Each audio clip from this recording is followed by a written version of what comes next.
Maribel, wala sa bahay nila nang magpunta sila Kuya Rab doon. Saan kaya ito nagtungo?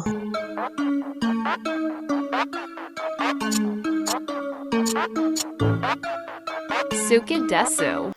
Umuulan nang magtungo sila Kuya Rab kila Maribel.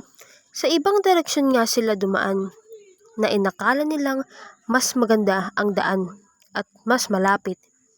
Ngunit nagkamali sila dahil mas malala ang sinapit nila. Sobrang putik ng daan at sa tingin nila ay mas malayo pa ito kesa sa dati nilang dinadaanan. Kahit umuulan ay nagpatuloy pa rin ang Team Kalingap sa kanilang paglalakad. Kahit na si Kuya Rab ay walang payong pero tuloy pa rin sila. Nariyan nga ay may natusok pa ng pako. Ngunit patuloy pa rin sila sa goal nila ang pumunta sa bahay nila Maribel. Sa lakas nga ng ulan, sa maputik na daan at may natusok pa ng pako, pagdating nga nila kila Maribel ay wala ito roon. Sarado ang bahay at sa ilang tawag nila sa pangalan ni Maribel ay walang Maribel na nagpakita. Kaya nagtungo na lang sila Kuya Rab sa lupa na pagtitirikan ng bahay nila Maribel.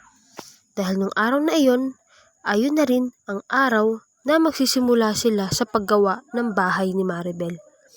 Dahil nga wala si Maribel, ay kinontak nila ito kung nasaan siya. Ngunit, ang tagal mag-reply ni Maribel, kaya naman napaparanoid na sila Kuya Rab.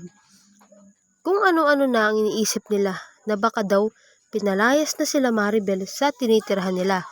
Na baka daw pinalayas na si Maribel ng stepfather nito.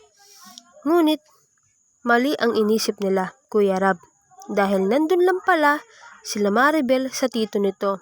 Dahil may nangyari sa tito nito, kaya sila nandoon. Natuwa naman sila Kuya Rab nang matagpuan nila si Maribel. Maraming salamat po sa panonood at pakikinig.